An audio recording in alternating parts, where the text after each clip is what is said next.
Welcome all to the new episode of Chinatown Soup Tea Club. This time is our episode 9. I'm wishing you all happy holidays. You can hear my kettle is boiling, and in front of us we have 2 tea this time in your package. So the first tea we want to introduce to you is a 2024, which is age, just 1 year age, it's okay. A Fuding Shou Mei. Very similar to a white peonies, and this is a wild-grown Fuding white. The cultivar is called Dai Bai, or big white. So you can see how big the leaves are compared to a lot of other Camellia. So why am I picking this tea this time? It's because white tea from Fuding with Dai Bai cultivar are traditionally used as medicine. And it gains a lot of traction in the recent year about aging white tea. So I want you to kind of take a look and try this white tea this time, because in the previous episodes, you have many other categories of tea: the oolong, the pu'er, the cooked pu'er, the raw pu'er, different kind of roasted oolong, and danchong.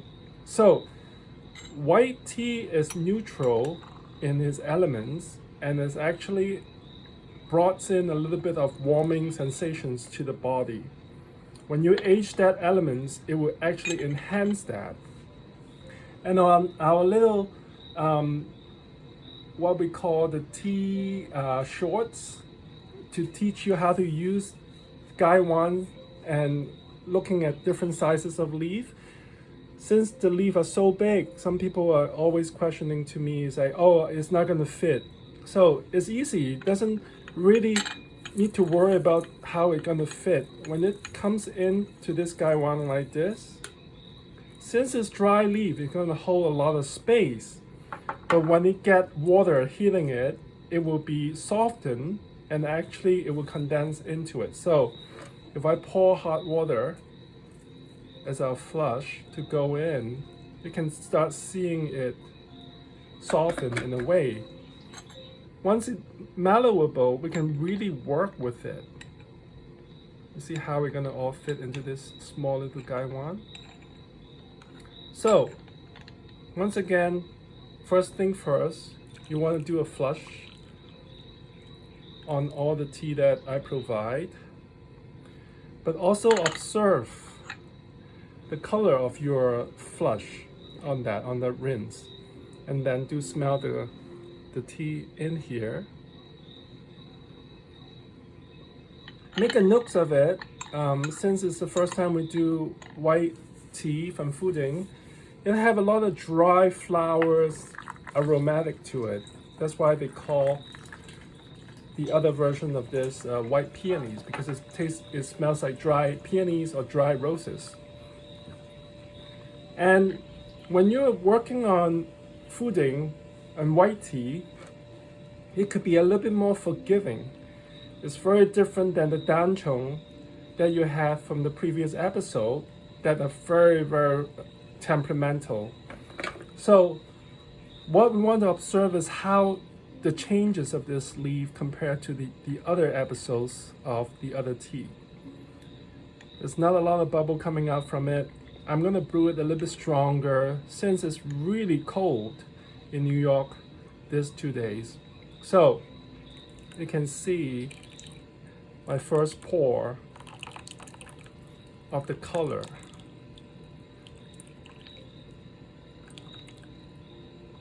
The color again tells a lot of the story of the tea. Besides the color is the viscosity of the brew. You can see how oily it is, right? That holds a lot of contents into this tea. So what you want to, of course, we're making tea, we want to have to try it. So let's try the first sip of this tea.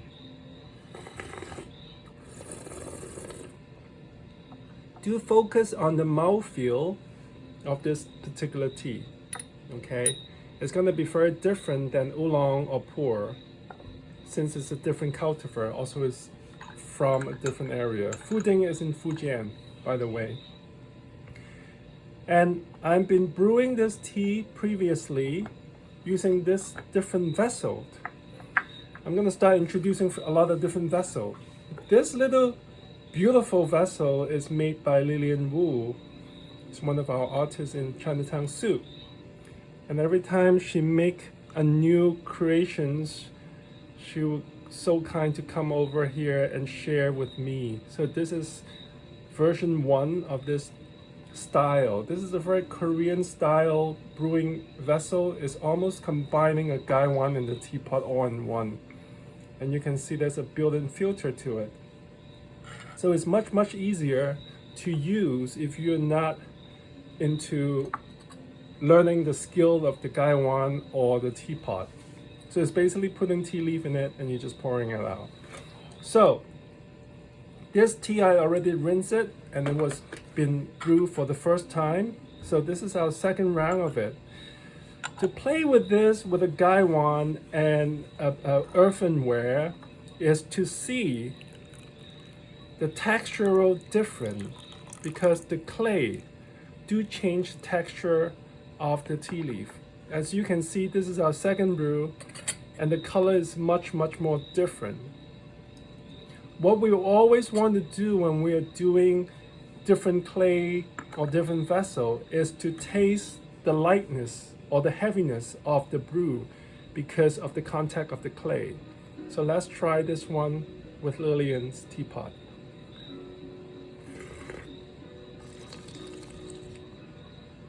It's much more thicker because you can see the clay have a red tint to it, and that means there's more iron into the clay itself. So playing with different kind of vessel with the same tea, and especially using a white tea, which is a forgiving tea, you can actually create a lot of different sensations that you can go after. We did this and we can create a feel of peonies, a lot of flowers, or we can go into the stem of the leaf that create a lot of woodiness into this Fuding white tea. And that's the beauty of playing with the tea. You can actually try different way of doing it. Second tea that we're gonna introduce in the same package for the holiday is our first, in a way, a Yixing Red tea. This is a small leaf varietals from Yixing, and everybody kind of know that I'm obsessed with teapots, and Yixing is where the best teapots are made. So this really come close to my heart of drinking a Yixing Red. And you can see how the little hair of the tea leaf, of the buds, actually still remain and it's gonna start to turn golden. This is a this year harvest on the springtime, and that's why they pick a smaller bud for that. And what I want to kind of let you understand is a white tea and a red tea. What is the dynamic of that? So if you can kind of try it side by side, you can feel the difference of the energy. Most of the time, the red tea create more sun energy or more yang energy or male energy to it because of the oxidations. We have to talk about this before, about the difference between a black tea and a red tea. A red tea is oxidized. That's why you got that chocolate tea taste to it. And then a black tea is fully fermented. There's a fermentation compared to oxidation, which is two different things. Fermentation gives you more earthen or earthy tones to the tea. And because of that, of the bacteria and yeast fermentations, it make it more blacker or darker in a sense. And red tea is always more brighter and redder in that sense. Of course, what is better to brew a Yixing red tea using a Yixing teaware? So in front of you, I have a Shui-Ping water balanced teapots, traditional red clay sand, or Hongsha, Hongnisha in Chinese.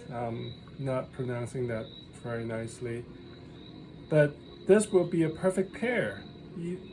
if we're doing a red tea, a Yixing red tea with a red clay or clay and sand mixed. So why am I sitting this in a little tub of water, hot water basically? It's because of the temperature. If anything dropped down to like below 40 and you really want to make sure all your vessels are heated up and remain the temperature of a heated kind of like as hot as you can get it. So also is not to shock the teapots, because sometimes Yixing earthenware, especially Juni or pig liver clay, could be very, very delicate. And if you shock it with a temperature difference, it might actually crack. And you really don't want to do that. So here is a heated Yixing ware, and I'm gonna insert my Yixing red tea into it.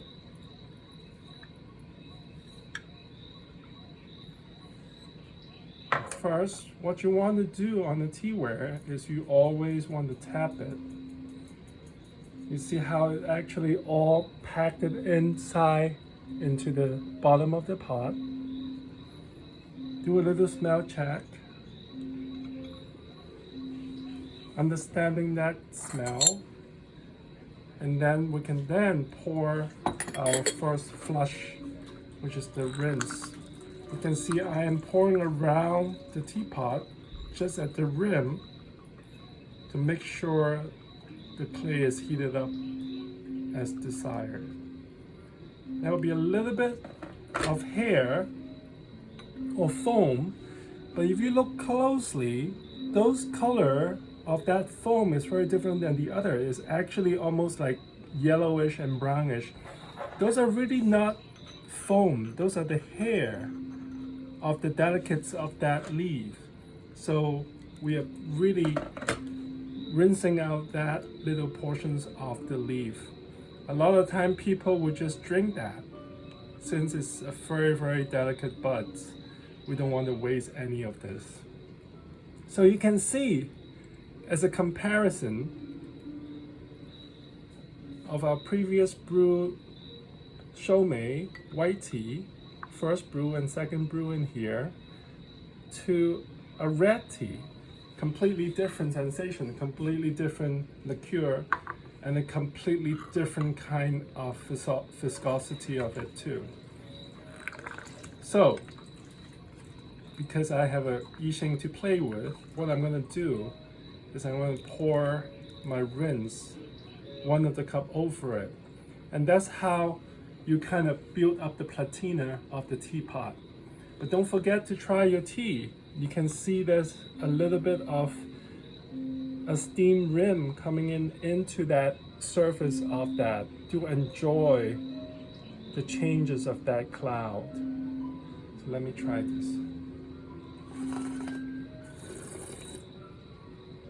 Immediately cacao coming out, and that's a telltale sign of a red tea.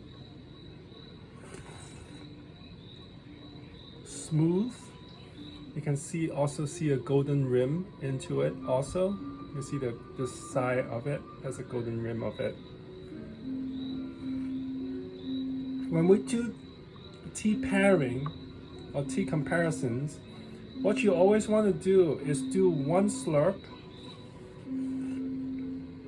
of the first subject, understand how it changes how you feel, and then you do another slurp to confirm that.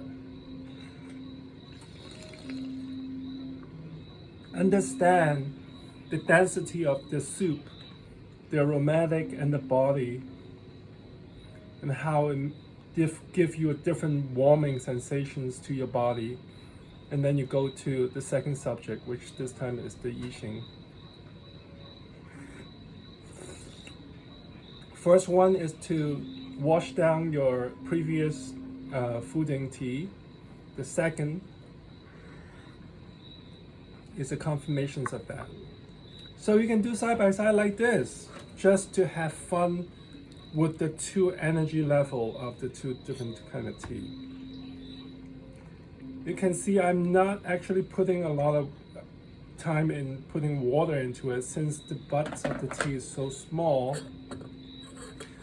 I'm just gonna be gentle on the red, and I'm gonna be more freestyle on the white, meaning that I'm gonna be more careless on the white, just to see how that mentality of like one being more free and the other one more control can changes the two of them.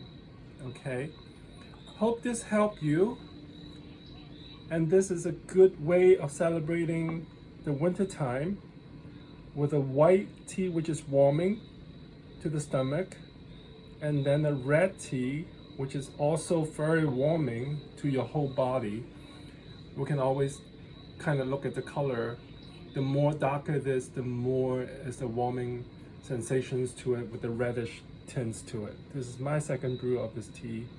I'm gonna try this.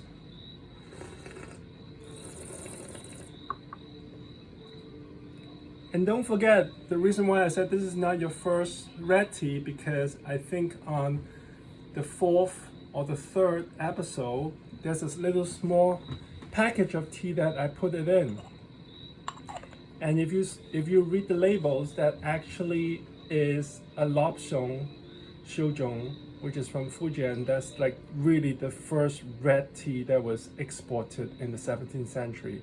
And that was a non-smoke version. And if you do still have that package and you don't know what that is, you can do a comparison between this Yixing and the lobsong and see how the two changes the different.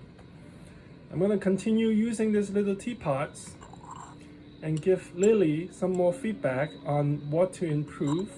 And I'm really looking forward for her to do something with this style into different shape, different height, and different width of it. I can't wait to show you guys more about her work. And you can find her on Instagram, Lily Wu Ceramics. Thank you for joining us, and I wish from Soup here, wishing you all happy holidays.